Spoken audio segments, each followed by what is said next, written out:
Hello everybody, welcome back. This is episode 22 of Polymath, and the second episode that I'm actually doing in form of a video. This is my room. It's a massive NPC room because I haven't decorated it yet. I say yet, like I'm probably just not going to be fucked realistically. But this episode is on how the first states formed from hunter-gatherers, which is something that I find really, really interesting. We also haven't done an anthropology episode in a long time, and I'm really excited to sort of introduce new topics and new kind of fields onto the channel, or just sort of widen the diversity of what we're covering on Polymath a little bit, because a lot of this is like psychology, politics, and history, which are fascinating, and I love that, but it's also nice to explore something new. This is actually a re-recording of the second episode I ever did. So when I was broadcasting on Burst FM in Bristol, I did How the First States Formed from Hunter-Gatherers in episode 2, but I lost the recording for it, so it's kind of just gone. Like I actually can't get it back. So I wanted to do it again. And also I wanted to do it better. Like I do think I like to think I've learned new things since then. It has been about a year. I am 22 now rather than 21, which I mean realistically doesn't make a difference, to be honest, because I feel like if you're watching this and you're over 50 years old, you're probably thinking like, this guy's a dickhead, that is meaningless. But I mean, in terms of percentage of my lifespan, that's, you know, that could contribute to this being better than episode 2. So we're going to be talking about sort of what are hunter-gatherers and what was life like as a hunter-gatherer? What is a state and what, like how do you actually define a state? What does that actually mean? How does that process of transition actually work? Why did that process occur? And what was the sort of like, what factors, both sort of agricultural, technological, sociological, what actual independent variables caused that transition? And finally, we're going to be talking a little bit about what life was like just living in a state. Like what was the change in the human condition that was engendered by switching from a hunter-gatherer lifestyle to a state-based lifestyle? And that's something that I've actually covered before in episode 20, in What Was It Like to Live in the Past. I really recommend that episode. That's a massive fucking episode. It's like 2 hours, which is a lot, I know. But I've split it up into clips as well if you go on YouTube. So if you're watching this on Spotify, please check out my YouTube channel. Not to plug myself, I know it's a bit cringy, but then you're already here, so like, you know, you might as well. And it's just Daniel Aaron Levy. Like if you just look up my name and you'll see my smug little face grinning at you from the YouTube profile picture. So yeah, you can just sort of see a bit more about that there. You don't need to watch that to understand this episode, I promise. Every episode of Polymath, like the whole point is that you can just watch this episode with no context and you hopefully take something away from it. But if you have watched that episode, you just have a bit more of an idea of what I'm talking about here. So anyway, let's get into it. So how the first states formed from hunter-gatherers? I think a really important thing to talk about first is what actually are hunter-gatherers. Hunter-gatherers is basically, it's really what we evolved to be. So a hunter-gatherer it's a method of living. It's both a kind of society, because hunter-gatherer societies are very different from non-hunter-gatherer societies, and it's also a method of generating subsistence. And it's basically, you have a group of people, never exceeding about 150, because you have a group of people, there's no formal institutions, everyone in this group knows each other personally. Like there's no law, there's no political structure, there's no centralization, there's no social classes, there's no social or political structures, it's just people. And there are rules to that group, but they're socially derived, they're not legally derived, there's no law here. And basically, human brains are designed so that you can only really know up to 150 people in lots of detail. So in fact, if you take a logarithmic graph of the brain size of different animal species, and you take a logarithmic graph of how many acquaintances each animal in a species can realistically know personally, they match together really well. So actually, it's often thought that what contributed to the massive increase in human brain size were the demands of living socially and kind of understanding and conceptualizing social relationships with all these different people and maintaining all these social relationships.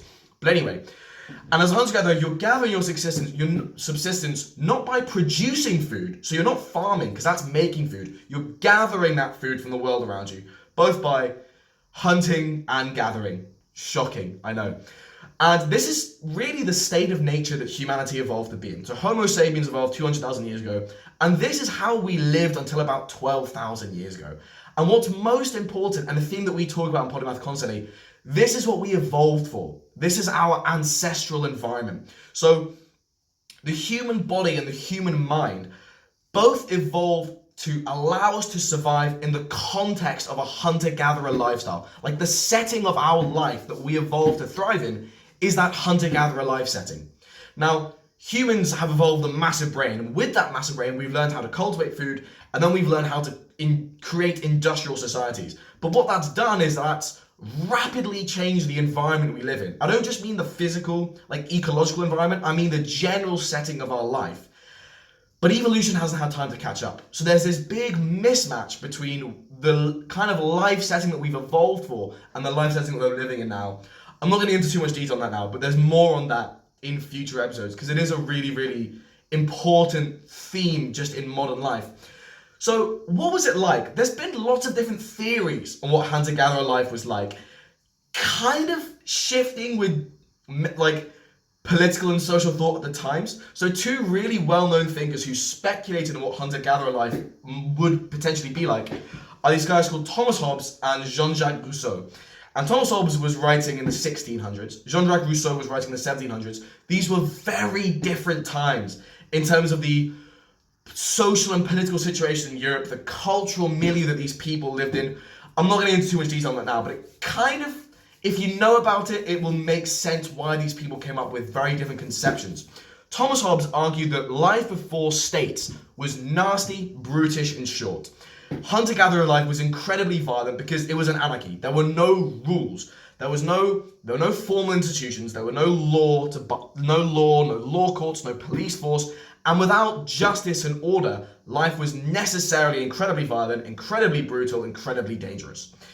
Jean-Jacques Rousseau, on the other hand, argued that in a state of nature, humans were actually really chill. So he almost romanticized pre-state existence as this kind of Garden of Eden, where humanity, the basic state of humanity is goodness. And in fact, humans are instead corrupted by living in states where there's massive crushing inequality and hierarchy and brutality, and most people are constantly on the verge of starvation. All of that was true. Those criticisms of state society were true. The actual picture of hunter-gatherer society is quite mixed, as we'll see. On the one hand, it was incredibly violent and dangerous. On the other hand, it was much more equal and much less brutally oppressive than state society which followed it. And also the average person nutritionally and cognitively was much better off as a hunter-gatherer than living in a state society, but then you were also in much more danger as a person. So we're going to get more into that later. That's just a sort of brief summary. But the point is, neither of these extremes are right. I mean, in any kind of academic debate, it's never going to be one of the extremes. Like the answer is always going to be in the middle somewhere. It's also worth noting in terms of the culture of hunter-gatherer societies, in terms of the norms, in terms of how people behave, in terms of how violent people are, how people treat women, how like the kind of the vibe of people's religions, their method of kind of living, how they interact with other groups. There's a lot of variation in different hunter-gatherer societies. So there's a theory in anthropology research called cultural determinism. And when I say theory, I don't just mean like a speculation or a prediction. That's a hypothesis.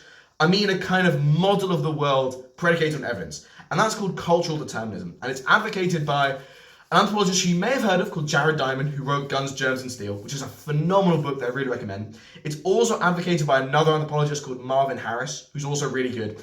And it basically suggests that human nature, in every single individual Homo sapiens is part of the same species. So the kind of toolbox of human nature, the basic layout of your brain and the mental structures in your brain. So for example, the emotions that we feel, our tendency to categorize people into us versus them, our ability to think through problems, our ability to feel love, our ability to feel hate, these are all common to all human beings.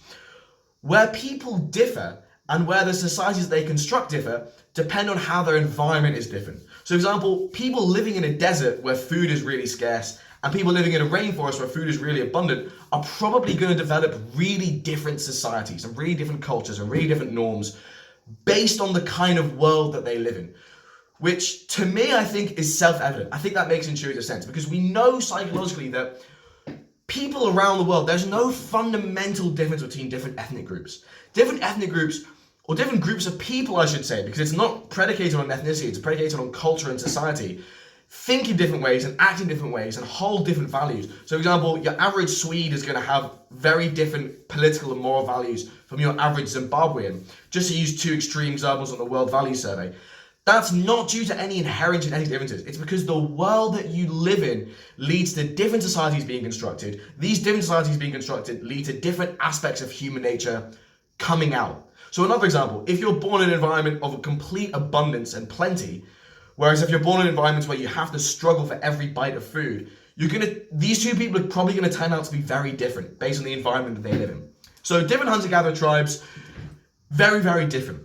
And again, the tribes that we see nowadays, first of all, show only a tiny slice of this diversity, but also they inherently live in a different environment. So for example, there's a tribe in Africa which is studied a lot called the Kung tribe. That's written as an exclamation mark, K-U-N-G. Now the Kung tribe live in the Kalahari Desert, which is a desert in southern Africa. So you know like the country of South Africa, it's like a bit north of that, near like Namibia and Botswana. But the key thing to understand is that the Kung tribe aren't existing in isolation. They're surrounded by modern states who have armies and guns. And that massive kind of disequilibrium of power, the fact that the Kung tribe can't attack their neighbors because it would never work, that in itself has really important implications for not just what they do and how warlike they are, but as a consequence of that, as a consequence of what they can feasibly do, the culture and the norms they develop. So the Kung tribe is known for being a really peaceable tribe. Even to the point where there was this anthropology book published on them in I think the 50s called The Harmless People. But again, if you can't feasibly declare war on the people around you, so if that's not an option to you, that is going to change the culture of your tribe. So another example is how, like, if you look at state societies for the vast majority of human history, like the Romans or the Babylonians or the Persians or the Egyptians, these cultures really strongly emphasize martial values and glorified violence and warfare. But that can be seen as a consequence of living in a world where your neighbors do genuinely want to kill you and do want to take your shit. So you have to fight. And in that context, the culture changes. But essentially, hunter-gatherer societies, all these societies, on the one hand, or at least the vast majority of these societies, again, there are some exceptions because hunter-gatherer societies show such a massive range in what they're like, and also current hunter-gatherer societies face very different conditions. But basically, when you analyze pre-state societies, so bands, tribes, chiefdoms, their homicide rates. So the homicide rates of Western Europe are about 1 per 100,000 per year. So 1 out of every 100,000 people every year dies for homicide. In other state societies outside modern Western Europe, so from like the 4th millennium BCE up until very recently, homicide rates were like 100 times or 200 times that figure. Now, in an analysis of 27 pre-state societies that's been conducted, the average homicide rate per 100,000 was 527. The general state of violence, it was just much higher. Because again, if you have a dispute with someone, there's no third power who can mediate that and to stop different groups of people from just having infinite blood feuds and cycles of violence. So you get blood feuds and cycles of violence and massive homicide rates. And neighboring tribes, the brutality of hunter-gatherer warfare. Again, it's really important we don't romanticize hunter-gatherer life as some kind of Eden. And I don't know if you guys have ever read Sapiens, but the book, the kind of view that Yuval Noah Harari evinces is some kind of pre-state Eden of great equality. It was much more equal than pre-state societies. What he doesn't tell you is the massive levels of violence. Because when hunter-gatherer tribes go to war, you see, hunter-gatherer conflict has differentials sometimes, and what you'll see in a lot of textbooks is that certain bands of hunter-gatherers will kind of square up to each other, and they'll exchange insults and they'll try and verbally humiliate each other, and they'll throw spears at each other, but they won't actually do much damage. Like, it's clear that when they throw spears at each other, most people aren't hitting their targets, and that's probably deliberate. That is true. Pitched battles between hunter-gatherers tend not to be super brutal. Raids, on the other hand, when pre-state societies ambush other pre-state societies, tend to be incredibly brutal. So there's no laws of war. So men, women, children will be... Okay, content warning here. This isn't pleasant. Men, women, and children will be killed. Women can be raped. Often women are abducted and taken from one pre-state society back to the raiders' pre-state society to be forcibly married. to males in the raiding society. And again, forcible marriage includes having kids. And in my view, if you're forced to marry someone and have sex with them, not just to procreate, but also probably on a regular basis, that is just sex slavery. That is very, very common. And there's really quite harrowing accounts of warfare, for example, from Inuit societies in Greenland, of raids conducted where a group of people will go up to a pre-state society, be it like a band or a tribe or a chieftain, more on that later, don't worry, and they'll slaughter a bunch of people, abduct some women, gang rape them, beat them, leave them to die. Like, it's incredibly brutal. And interestingly, when you ask pre-state societies why they do this, what they think about this, the degree of dehumanization between tribes that are in shouting distance of each other is massive. So when anthropologists interview hunter-gatherer tribes about this, they will basically say, it's fine to do this because, in quote, they are not human. I can't tell you which tribe that quote came from, but it's just something that I remembered and which is emblematic of the way that hunter-gatherers used to think. The degree of dehumanization that's evinced between neighboring tribes is really, neighboring pre-state societies, I should say, is very high. Which again, can be expected if there's a huge level of violence between them. That's exactly what happened.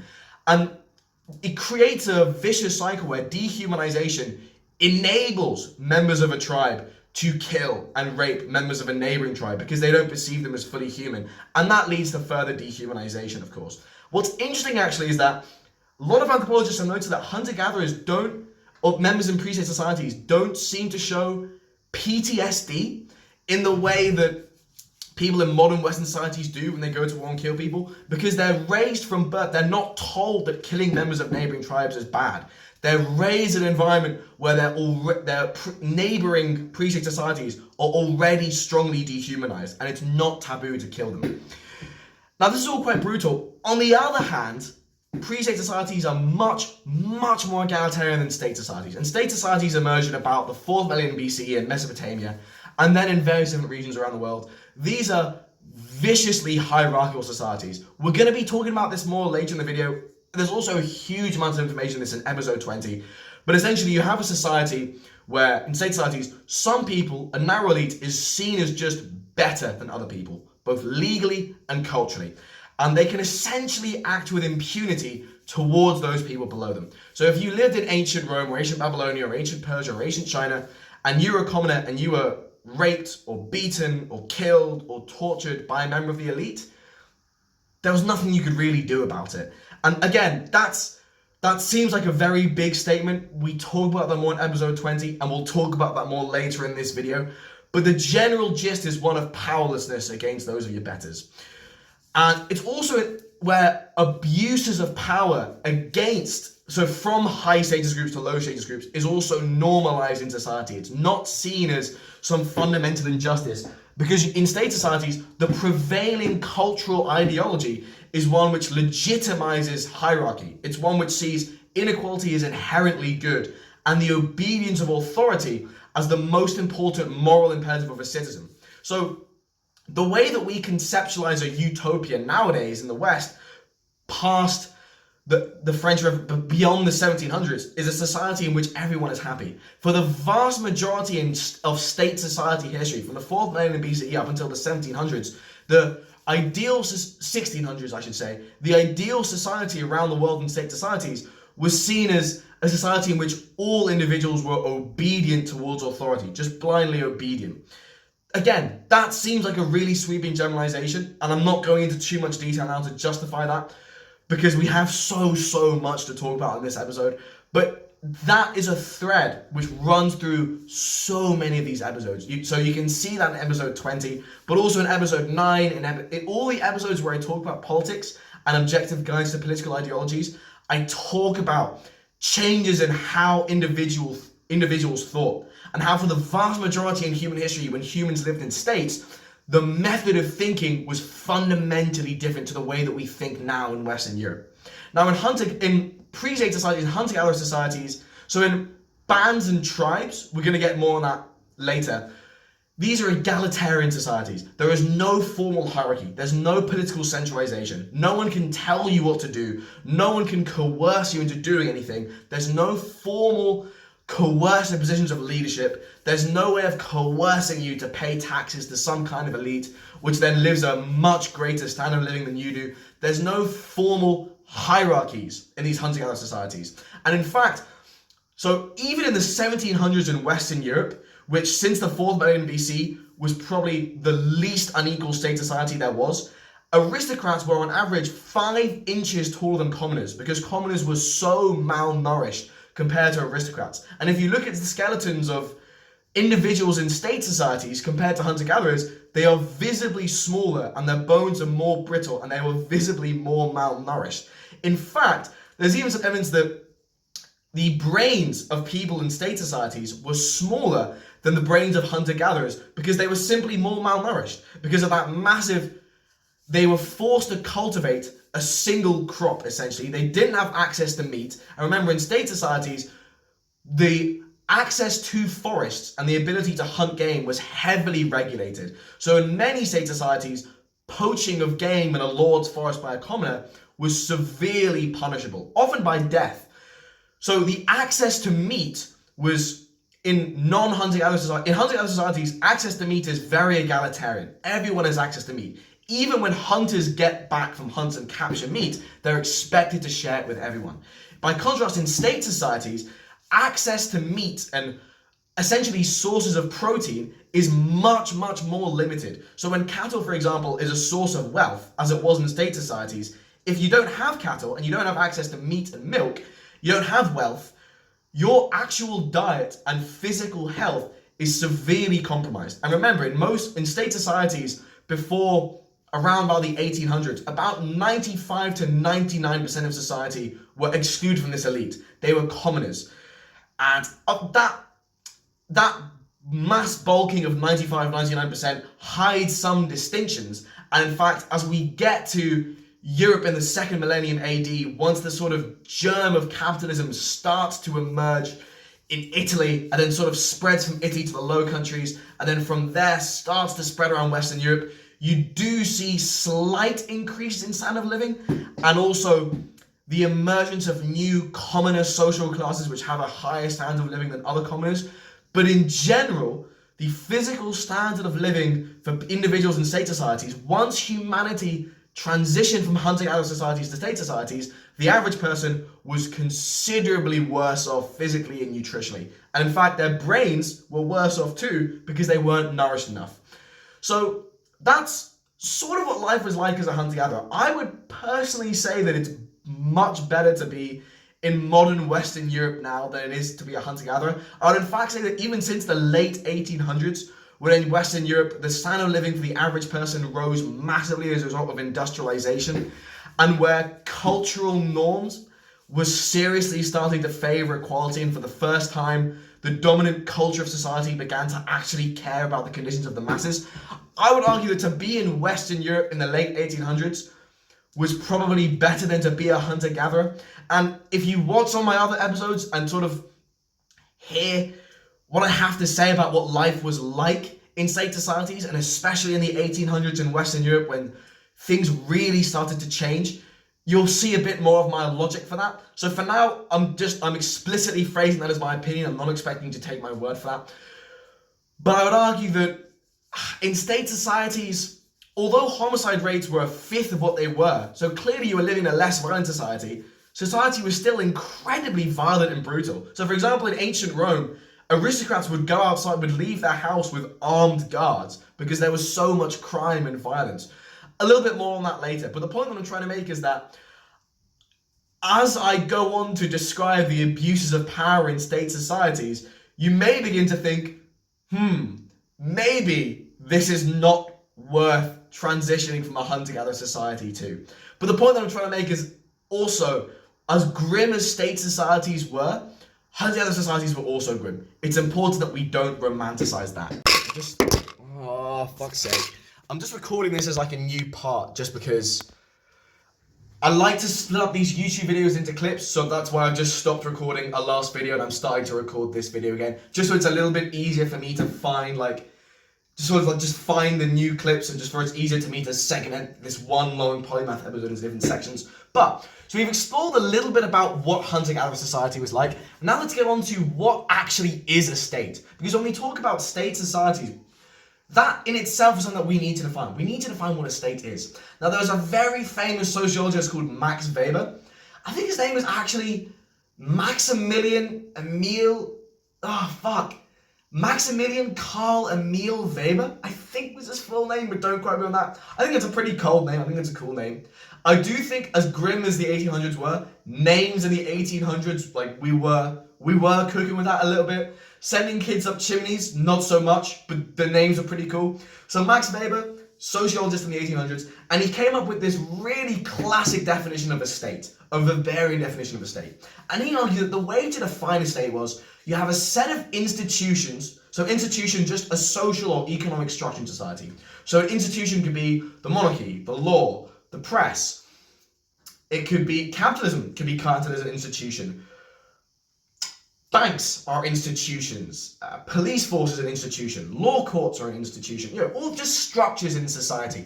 So Max Weber argued that a state was a set of institutions and the personnel, the people manning those institutions, and it was in a territorially demarcated area. Now in practice, in the ancient and the medieval eras of human history, borders were a little bit fuzzier than they were in recent centuries, but a state was still conceptualized as a territorially demarcated unit, whereas pre-state societies like bands and tribes didn't really conceive themselves as being explicitly limited within formal borders. And in this territorially demarcated area, authority radiates from a center. There is a central source of authority. So for example, a monarchy in a capital city, and authority radiates out from like a series of different, increasingly local institutions. So to use the UK as an example, Parliament, the London Parliament is this centre of authority. You also, a kind of outer layer of that are like Westminster, Wales, Scotland, Northern Ireland, because they're administered differently. Outwards from that, you have the administration and the kind of executive power of the various different counties of the United Kingdom. And outwards from that, you have the administration from different like constituencies. So that's what I mean. You have authority in a centre that radiates outwards. And finally, and this is probably something you might have heard before, within a state, the central authority has a monopoly on binding rulemaking and a monopoly on force. So this means that binding rulemaking, so essentially a law. There is one law in a state. The state decides that law. You have to follow that law. And if you don't follow that law, the state can employ force against you. So an army or a police force. And they have a monopoly on force. So a key definition of a state, and one of the massive reasons why state societies have a homicide rate, which is on average a fifth of that of pre-state societies, is that you can't have blood feuds, or in theory anyway, you can't have blood feuds or massive wars in state societies because you don't have the right to deploy force. Only the state has the right to deploy force. So if you, a clan, have some kind of feud with another clan, the state can step in with their monopoly on force and just forcibly get you to stop fighting. In practice, states which weren't super centralized, for example, Europe in the Middle Ages, often scared to this. So all the time, like the 1300s, for example, in Europe, knights in like a kind of local level would often go to war with each other just to gain a little bit more land. And the way that these knights would go to war with each other, because knights are heavily armored and highly trained, peasants who are vassals, who are under the knight's control and are vassals of the knight, are not heavily armored. So the way that these knights would attack each other would just be to go to the parcel of land which their neighbouring knight owned and just massacre all their peasants in an attempt to hurt the economic base of their rival knight. Now that technically isn't allowed in a state, because that knight shouldn't be able to do that. He's operating outside the law. In practice, medieval states in Europe weren't centralized enough to actually, in practice, administer that monopoly on force. Another example, in the 1400s in Central Europe, often knights who didn't have like a steady source of income, so knights who weren't vassals to a lord and who didn't own enough land to support themselves, would often just maraud the country, killing and robbing people. And that isn't technically allowed. They're operating outside the law, but the state isn't centralized enough to do anything about it. So remember, the Weberian definition of a state is something that exists in theory. it's a kind of theoretical conception of a state. It is possible that you could have a state which in practice does not exercise an effective monopoly on armed force. Another example, for example, would be Weimar Germany, where you have these paramilitary groups such as the Freikorps or the SA or the SS. And in that case, the state isn't exercising a monopoly of force, but that is the case. Another thing, this isn't part of the Weberian definition of a state, but in state societies, so states emerged from about the 4th millennium BC, the nature of state societies changes really rapidly in this period in Western history called the long 19th century, from 1789 to 1914. I talk about this a shit ton in loads of other episodes. It's a really, really, really big theme of Polymath. This insane change in human society, which happens in the long 19th century in Western Europe. But for the vast majority of human state history, and in fact, in the vast majority of human state history, when I talk about states being really brutal and hierarchical and oppressive, this is what I'm referring to. But some other features of states which apply in both this period until the long 19th century and in the long 19th century afterwards that aren't captured in the Weberian definition of states is states often have really advanced bureaucracies. So they're administered and they're regulated and their day-to-day running is carried out by individuals like bureaucrats who their full-time job is to be bureaucrats. They're not farmers, they're not hunters, they're not gatherers. They derive their living from being a bureaucrat. And they are supported by the surplus agricultural contribution of farmers in their society. So another feature of state societies, you have extensive bureaucracies. You also have a really elaborate hierarchy. So for example, in medieval Europe, you'd have a king, a nobility and a clergy, a class of knights, a class of mercantile commoners, and a class of agricultural commoners. There's a lot of rungs in that hierarchy that you don't see in pre-state societies. Another thing, a very high power distance. So in pre-state societies, in chiefdoms, you as a random dude in that society can criticize that chief. Or rather, well, actually, that actually sort of depends on the chiefdom. Sometimes you can't openly criticize your chief. In bands and tribes, you can, without consequence, criticize leaders. In chiefdoms, in certain ceremonies, tribal elders can criticize chiefs, even if they can't criticize them too blatantly. In practice, in a lot of chiefdoms, if you criticize the chief too harshly, you would get murked as a result of it, because that chief has coercive power over you.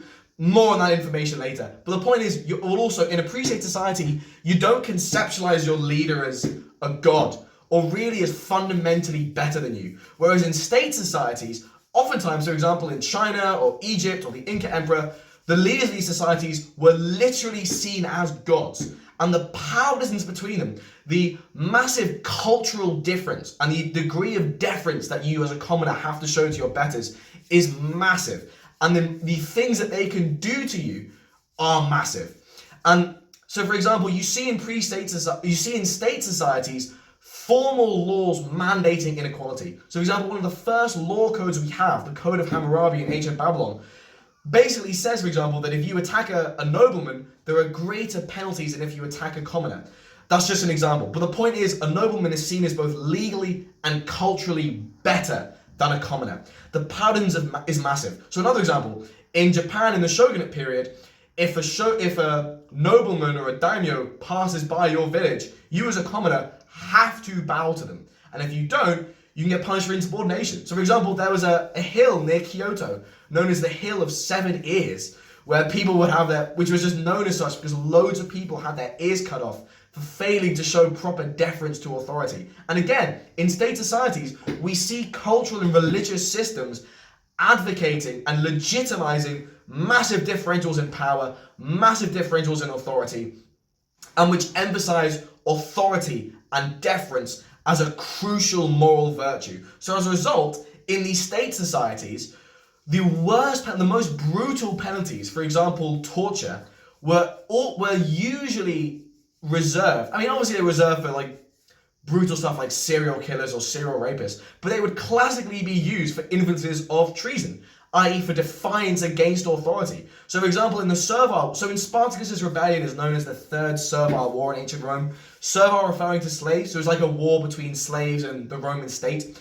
And the captured slaves were all punished by being crucified. Like, they were all tortured to death, because crucifixion is a form of torture, because they committed this massive crime of rebelling against the state.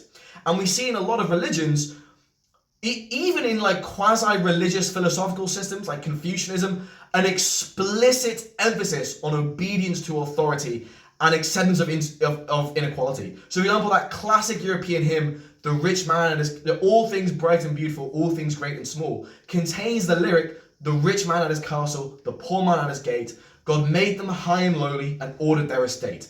That is a form of a cultural and religious belief system which legitimizes inequality.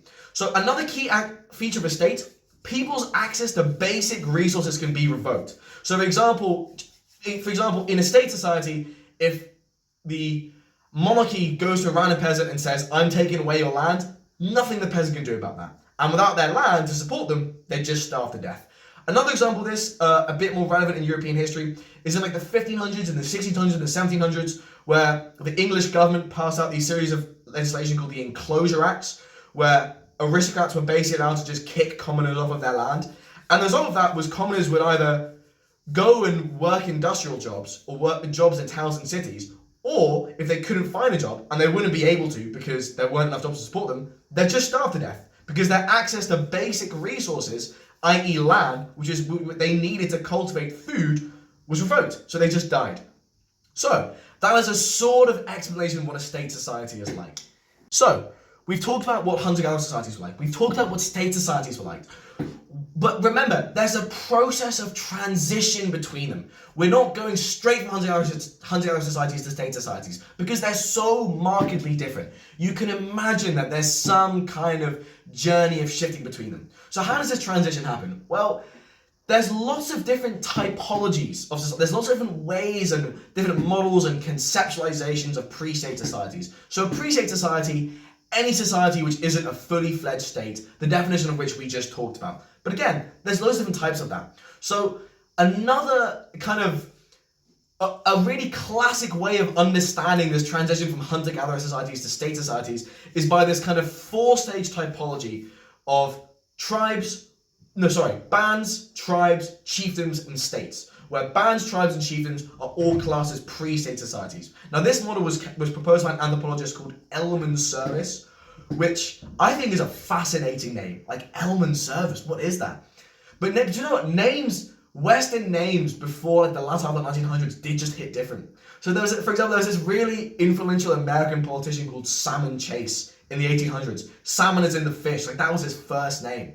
I think there's like naming your kids Salmon, I think is just kind of crazy to me, you know, like salmon, what is that? Like, anyway, I'm getting sidetracked. So Elman Service came up with this typology, and he basically categorized all societies as kind of comprising one of these different forms. So a band is a nomadic hunter-gatherer group of people, typically around 100, never exceeding 150, because human beings don't have the brain capacity to form meaningful personal relationships with over 150 people. You just don't have the capacity to do it. And these societies, they have no formal structures. They have no formal institutions. There's no political centralization. So any form of leadership in this society would be informal.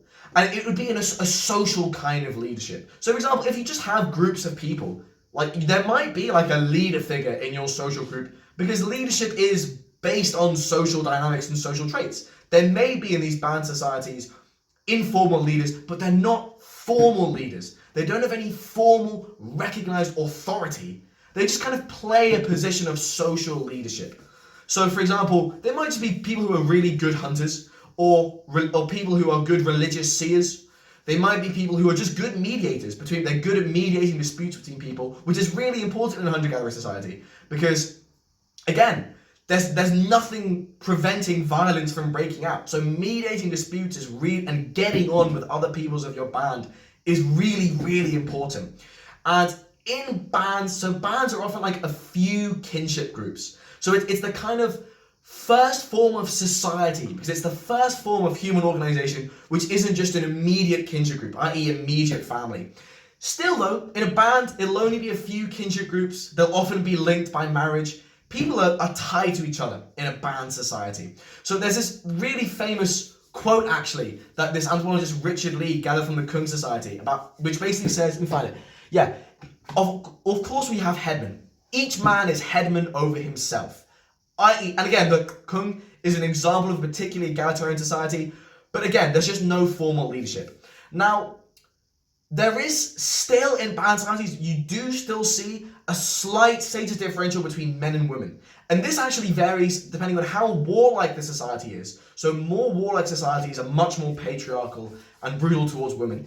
It also varies on what proportion of the calories of that society are gathered by hunting more than gathering. So what's interesting is that actually in many societies, most calories come from gathering. But in those societies where most calories come from hunting, so for example in the Inuits or in Greenland, because there's not much flora that you're going to be gathering in Greenland, but you can hunt seals and whales and walruses, etc., etc. Those societies tend to be more patriarchal.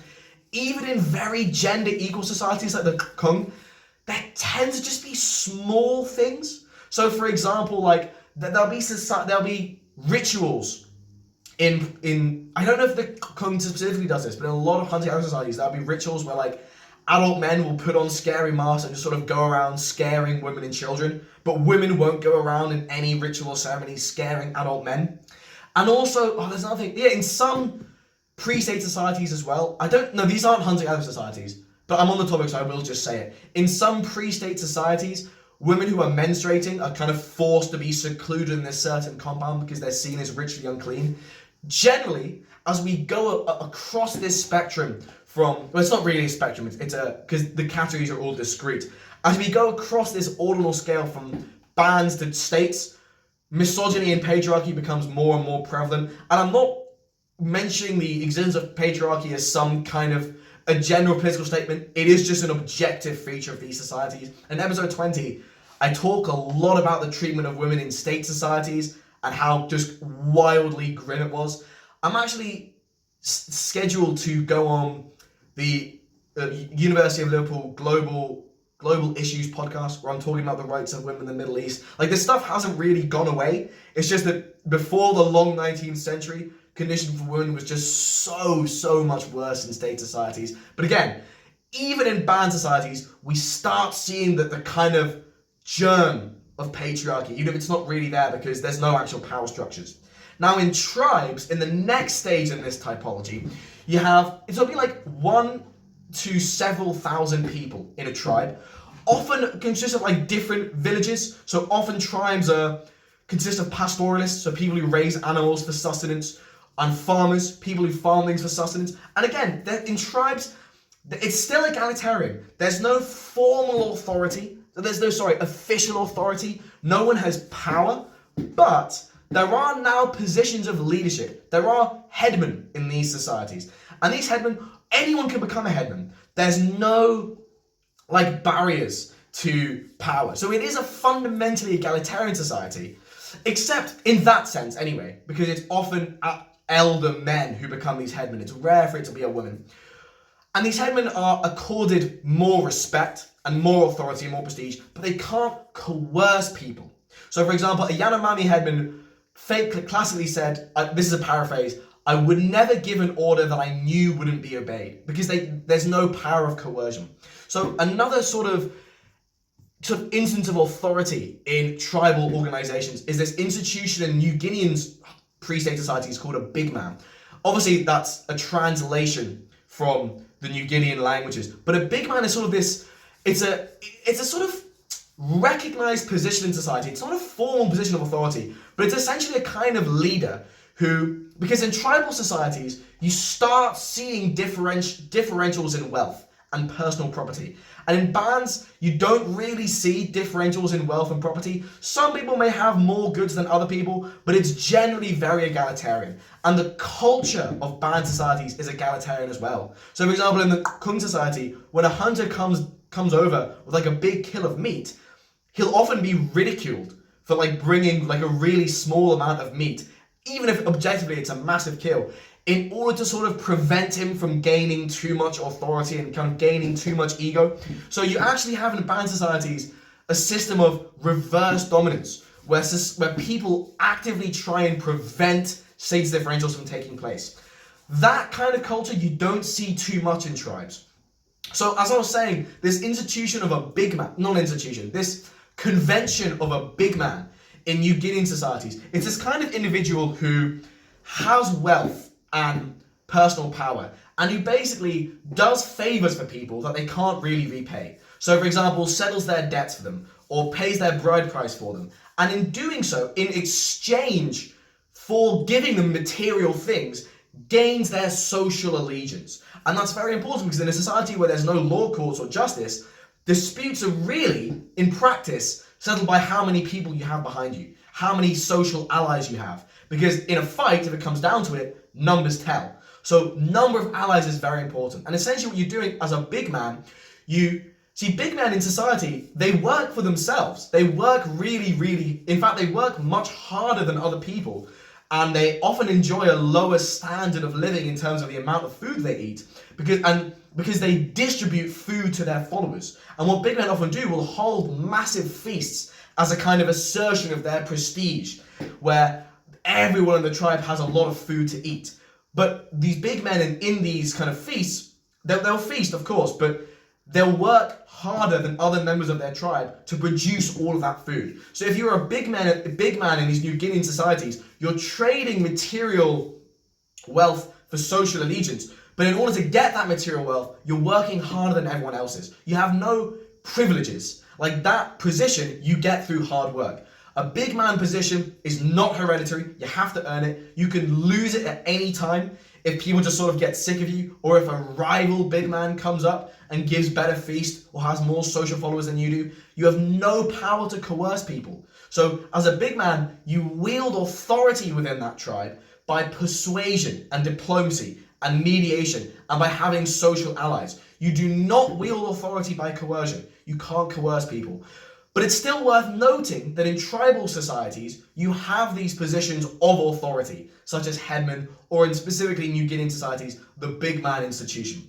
Now, chiefdoms are a bit different, because chiefdoms, by the time you get to the political centralization and integration of a chiefdom, you have chiefs, which is a hereditary, formal position of power, and where people in that society are not equal, because the status that you have in that society is mediated by how close you are to the reigning chief. In practice, how closely related you are to the chief. And the chieftain doesn't need to work for himself, because in chiefdoms, you have a position of stratified, you have a sort of taxation system. So a system of stratified redistribution, where everyone pays some kind of tax, because at this point, people are farmers or pastoralists, they're not hunter-gatherers.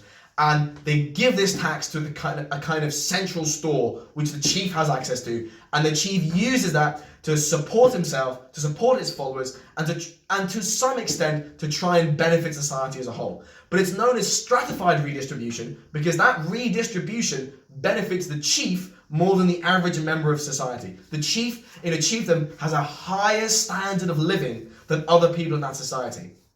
And this is enabled because at this point, you have enough, we're going to talk more about this later, you have enough of a food surplus to support professional full-time soldiers or guards or bureaucrats.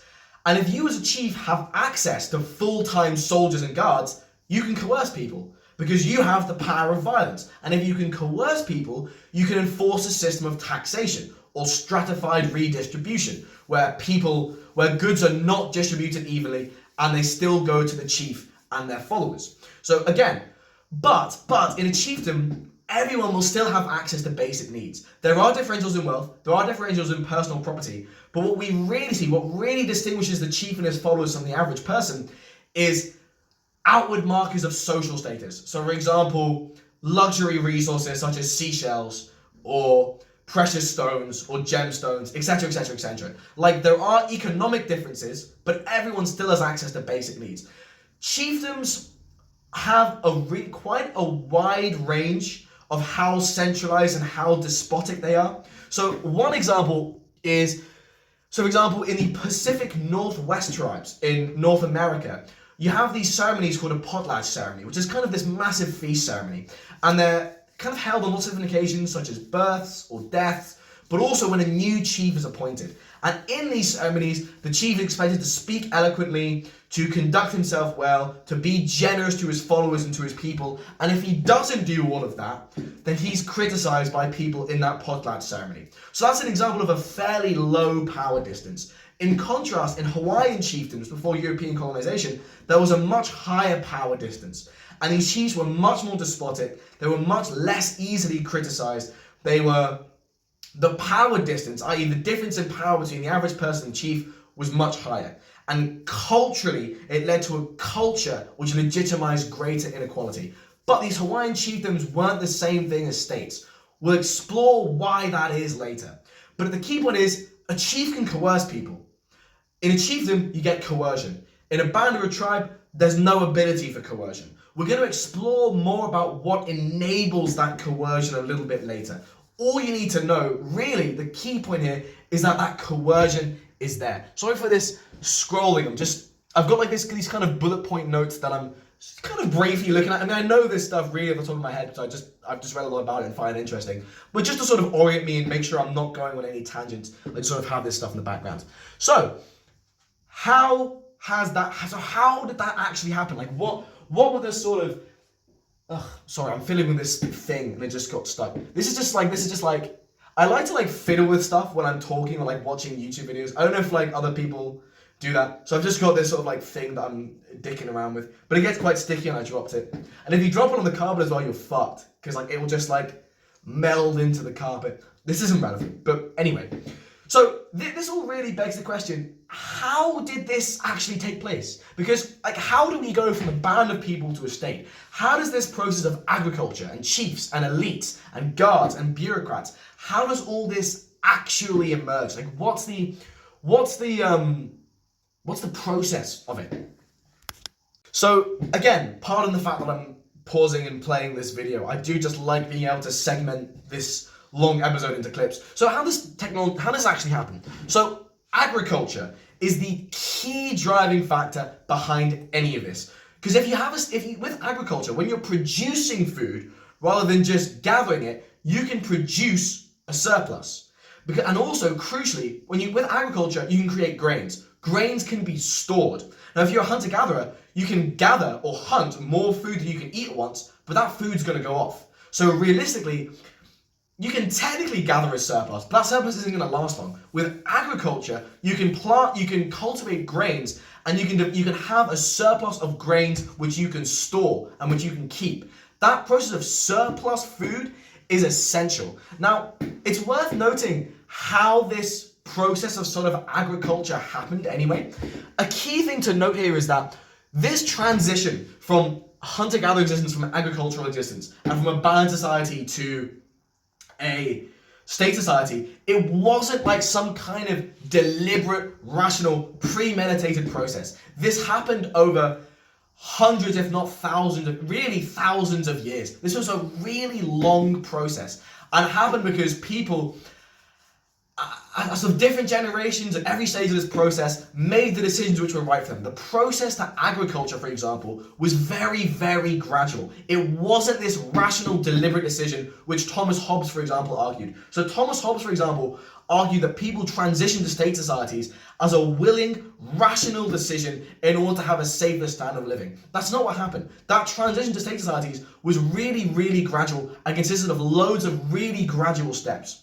So, for example, with agriculture, hunter-gatherers don't change the environment around them generally, and they're not sedentary. They don't stay in one place, because you have to keep moving. Because if you hunt and gather in a certain area, you exhaust the resources of that area, and then you have to move on. Now, sedentarism is the process of staying in one place to gather food. Some hunter-gatherer tribes actually do this. So in Pacific Northwest tribes, for example, they track the movement of swarms of fish, the sort of migrations of fish shoals throughout the year.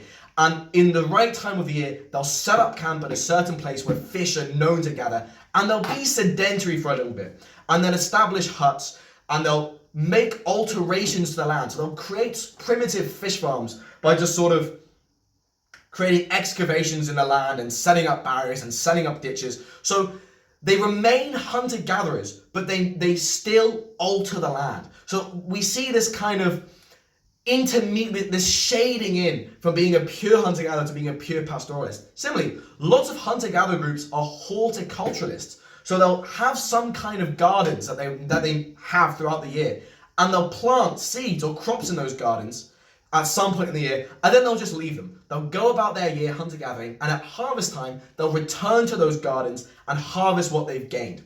Similarly, hunter-gatherers would notice wild grains being able to propagate themselves, and they probably would have, in fact they did, independently come to the conclusion that grains could be planted. So what likely happened was that different hunter-gatherer tribes, before full-scale agriculture, would have experimented with grain cultivation by planting some seeds, leaving it, coming back, harvesting the result, and just sort of grinding up wheat with flour. The point that I'm trying to make is that this process of going from a hunter-gatherer existence to an agricultural or pastoral existence is very gradual, and it consists of intermediate steps, and many tribes remained at these intermediate steps. So when agriculture emerged about 12,000 years ago, so about 10,000 BC, in the Neolithic Revolution, that was an example of a very small proportion of the world's tribes making that full-scale transition to agriculture, where they were fully sedentary, fully agricultural. But if you took a snapshot of the world in 10,000 BCE,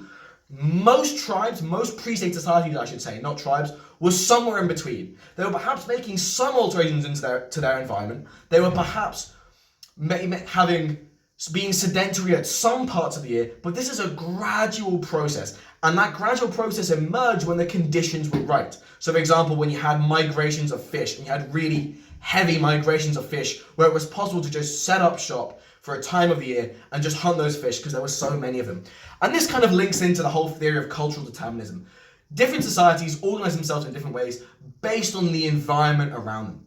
And the key thing is, around the time of the Neolithic Revolution in 10,000 BCE, people transitioned to agriculture. People went all the way there out of necessity. They didn't do it because they just thought, fuck it, let's plant some shit. That wouldn't make any sense. They did it because of a rising population density around that time. Because here's the thing, hunter-gatherer societies only work at a low population density. For example, of less than 2 people per square mile. Because if you have so many people, the environment simply cannot support that. You have to turn to food production in order to generate enough food to support that. And then around the time of 10,000 BCE, so during the Paleolithic era, which is the era of world history which immediately preceded that, population density had been going up. And it reached a point where in certain regions of the world, which then turned to agriculture, for example, Mesopotamia in 10,000 BCE, people turned to agriculture because population density in these regions was too high to support a hunter-gatherer existence. Whereas elsewhere in the world, so for example in the Americas or Europe or East Asia or South Asia, that didn't happen because the population density wasn't there yet. You also need a certain level of technological sophistication to carry out agriculture. You need to have very basic agricultural tools, for example, a hoe. But stone tools or flint tools, I don't know why I pronounce it like that. It's the Scouse accent, it's rubbing off of me. So flint tools, you need to have certain tools in order to do agriculture. I bet if you're Scouse, you thought that accent was really bad. I apologize. But anyway, you need to have a certain level of technological sophistication to enable the transition to agriculture. And that was present in Mesopotamia in 10,000 BCE in order for that transition to happen. And that transition didn't happen in other regions of the world until technologically and demographically, the means and the pressure to adopt agriculture was there. And agriculture is essential for this transition to state societies, because when you have a surplus of grains, you can support people whose job it isn't to farm, but rather who live off the surplus food produced by farmers. So what this means is you can support a soldier caste. You can support a group of people who fight for a living, whose role in life is to fight. And in fact, in all state societies, before Western Europe in the 1600s, 1700s, you see exactly this. A caste of people, a social stratum of people whose job it is to fight. And if you have that, if you control those people, if you own the land and you get the surplus food and you feed these people whose job it is to fight and enact violence, you can use those people to coerce others. So the transition to greater authority, to chieftains and state, is a positive feedback loop. You gain enough surplus to support people who can commit violence on your behalf, and then you can coerce people to give you more taxes, more surplus food, then you build up a greater sort of caste of soldiers. And in this way, elites form. So a military elite of individuals who themselves fight and who control, who are responsible for the livelihood of professional soldiers who fight. These emerge in societies once you have the condition of surplus food. However, in Hawaii, for example, I'm going to return to this example that I talked about earlier, you have Hawaiian chiefdoms which never quite transitioned to full-scale states. And that's because they didn't cultivate grains. They cultivated yams. And a yam is a crop which though it doesn't store as well as a grain does. And because it doesn't store as well as a grain does, central authorities, for example chiefs, couldn't quite get to that period of supporting a whole social stratum of soldiers and supporting a military elite. And so they could never quite make that political centralization transition from a chiefdom to a state, because having a storageable surplus of food which doesn't spoil is really, really important to that. And of course, it's not just military elites. You also get like religious elites. You also get bureaucratic elites, for example, the mandarins of ancient China. The point is, surplus food allows the presence of specialists in society. And a specialist is someone who does a job that isn't related to agriculture. So, for example, fighting or praying or administering. And I mean, again, that enables a higher level of social complexity. So you do need, for running a state of thousands of people who don't know each other, which extends across a large area, you need bureaucrats to administer that. You also need soldiers to defend that state against neighboring states. Because as we talk about in episode 20, warfare, until really recently, the 1800s in Western Europe, was the natural state of humanity. States went to war with each other. They were extremely brutal and violent about it. So that is how this kind of transition from hunter-gatherer societies to state societies take place. It was incremental, it was non-conscious, it wasn't premeditated. So the idea of Thomas Hobbes that it was some kind of rational social contract decision is fundamentally incorrect. Finally, I just want to talk about what life... I'm just going to tilt that phone up a little bit. Oh, God. Whenever I move my phone, I'm really scared it's just going to fall. Because I'm just balancing this on like a stack of books. Here we go. Beautiful. So, what was society actually like in these states? I'm not going to go into too much detail about this. I'm just going to brush over it. Because episode 20 goes into more detail. Basically, it was ass. Because the massive hierarchy... Because again, like... These hierarchies emerge because of the monopoly of force which the state exercises. If you as a commonist step out of line and don't show deference, you can just be killed. And in fact, what happens as a result is that happened. People were killed all the time for disobedience to central authority because that was what could just happen. They had no defense against that. So, just some other examples of that. There's this dynasty of China. I'm just scrolling up to the notes I had for episode 20, and it's reminding me of this great example of the brutality and the inequality and the despotism of state societies. Haircuts in not ancient China, medieval China. So there's this dynasty of China called the Ming Dynasty. And the Ming Dynasty was neighboring some Mongolic tribes who commonly had this haircut called the Q haircut. Now, if you look at the Q haircut, it's not a nice haircut. It's frankly a quite mid haircut. And it's when you kind of shave the front of your hair and you have like a ponytail at the back. Now, having that haircut in Ming China was seen as a challenge to authority. So if you got that haircut, you would be castrated, your barber would be castrated, all your sons would be castrated, so your lineage would end with you, and your whole family would be exiled. That's just an example of just the completely arbitrary application of power. Also, if you were a citizen, if you were an inhabitant of a state society and a nobleman or a monarch decided that he wanted to sleep with you or sleep with your wife or your girlfriend or your relative, there was nothing you can do about that. And whilst the whole myth of the right of first night, so the idea that when you got married, your lord had the right to sleep with you in medieval Europe is sort of a myth, It was probably true in other regions of the world, and it was true in Hawaii, for example. There was also this thing in China amongst the urchins, where they had a custom of guest prostitution, where if a guest stayed at a urchin's house, as a sort of custom, a woman in the house would be forced to have sex with them.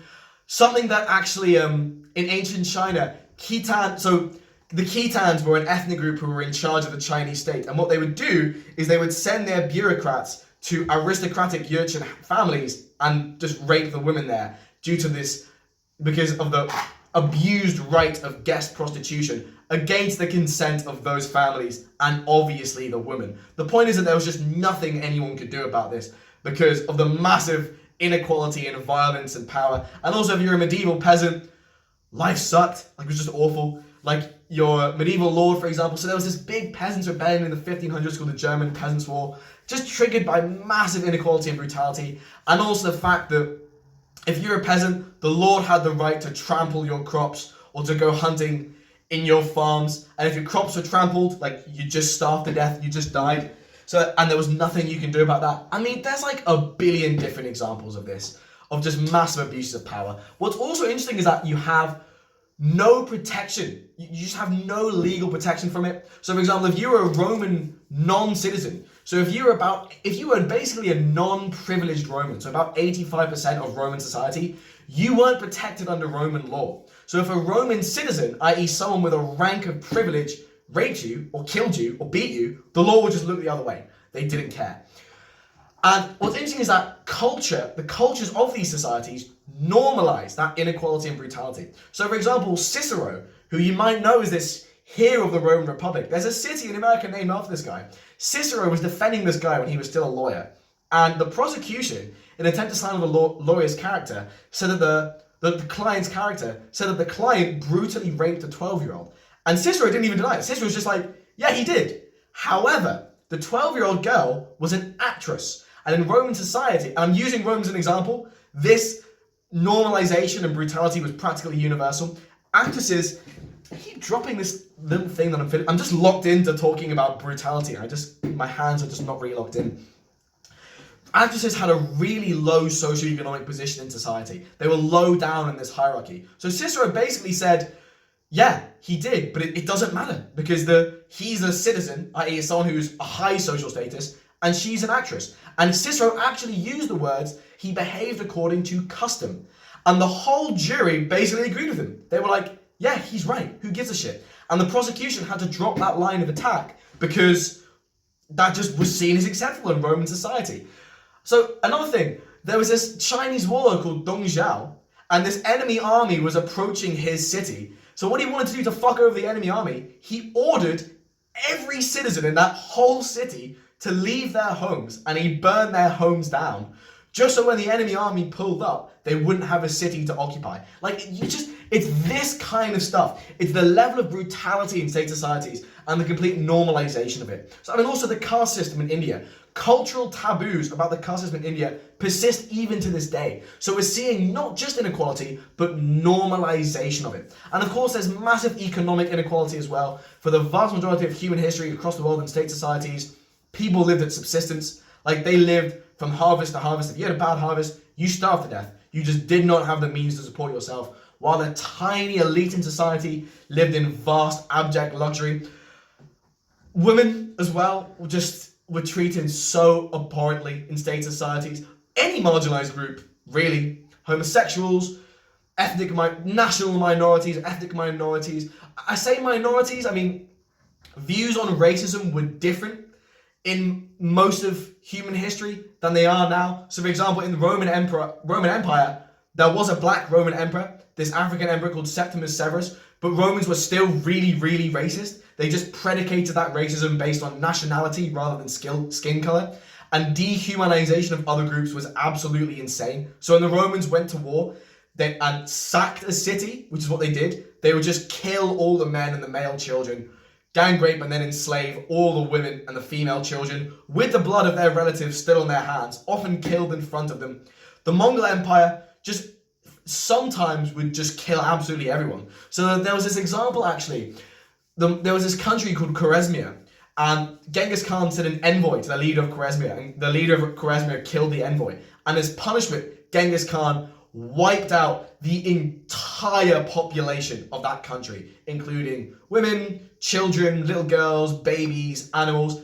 There were literally pyramids of skulls laid out by the Mongol conquest. And in fact, the Mongols killed about 10% of the human population. The point is, life was fucking brutal. And war was brutal. And just everything was really, it was just really shit. I don't know what to tell you. I do know what to tell you, actually. In fact, in episode 20, I spent 2.5 hours telling you. But I'm not going to get into too much detail about this now. The point was, state society sucked. But then the rate of homicide was also considerably less than in hunter-gatherer societies. So although you were from much more danger as a commoner in a state society from the central authority, you were in less danger from your immediate neighbours, in theory, because the state exercised, just tweaking, the state, just stuttering over words. It's because I'm getting sidetracked, because this is starting to get, I need to fiddle with something else, man. I mean, that's become abundantly clear. This is starting to stick to my fingernails now, and I don't like it.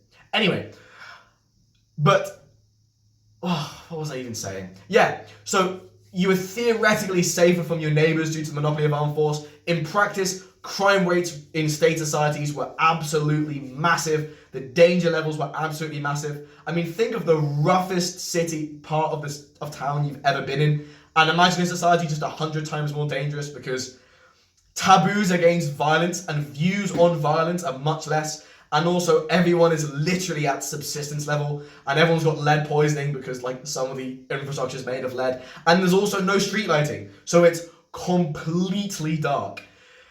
Again, I'm getting sidetracked, but the point that I'm trying to make is that, as many scholars have pointed out, for example, Yuval Noah Harari, despite the decline in homicide rates, you are not necessarily better off at all transitioning from a hunter-gatherer to a state mode of existence. I would personally rather be a hunter-gatherer in an egalitarian tribe than I would in a state society until Western Europe in the late 1800s, which I've also said before.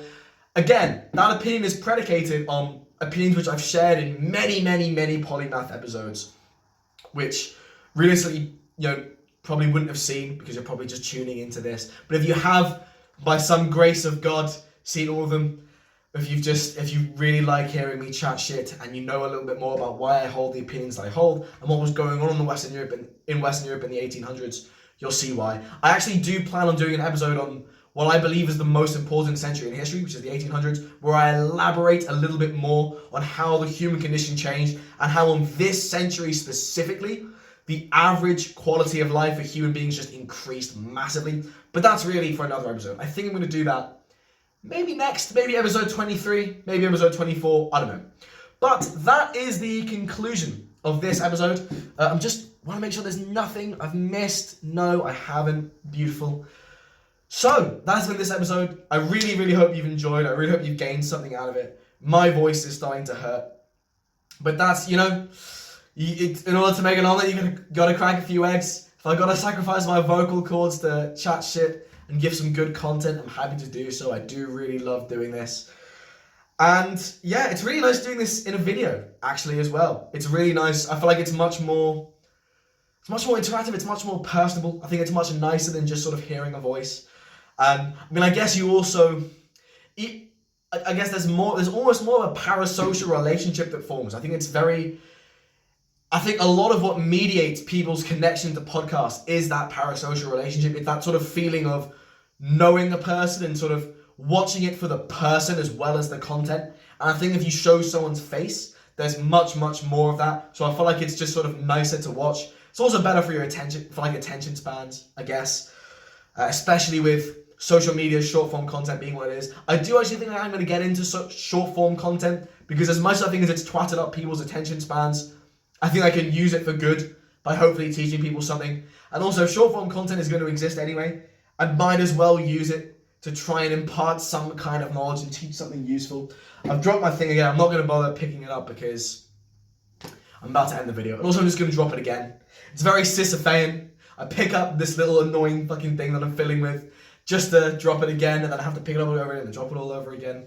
But anyway, that concludes today's episode. We've reached the stage where I'm just talking about inane shit. I mean, you don't realistically give a shit about what I'm fiddling with when I make these videos. So, thank you very much for watching. I'm very, very honoured by your attention and by the fact that you care and that you've cared enough to watch this full episode or even just this clip. It still really means a lot to me, and I hope you have a wonderful day. Take care.